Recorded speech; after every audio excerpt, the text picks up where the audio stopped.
Welcome to the Rim Brake Rodeo. We hope this video helps. In this video, I will explain how to fix a back latch on a Toyota Sequoia. First, let's diagnose the problem. Is the latch completely unresponsive, or does it feel loose? Sometimes, a simple visual inspection can reveal a bent rod or a disconnected cable. Listen carefully for any clicking sounds when you try to operate it. Understanding the exact symptom will guide our repair process, saving you time and effort. Now, let's gain access to the latch mechanism.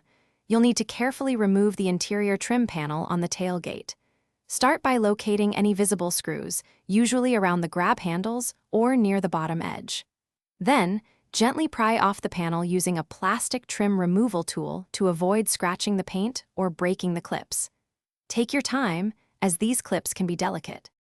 With the panel off, we can address common issues. Often, the latch simply needs lubrication.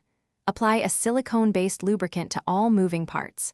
Check for any rods or cables that might have come loose, reattach them securely. If the hatch isn't closing properly, the striker plate on the body might need a slight adjustment. For electrical issues, you might need to replace the latch actuator, which is typically held by 2 or 3 bolts.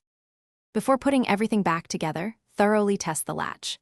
Operate it several times, both manually and with any power controls, to ensure it functions perfectly. Make sure it latches securely and releases smoothly without any binding. Once you're satisfied, carefully reattach the interior trim panel, ensuring all clips snap into place and all screws are tightened. This ensures a lasting repair and a fully functional tailgate. Thanks for watching. Consider subscribing if we helped you.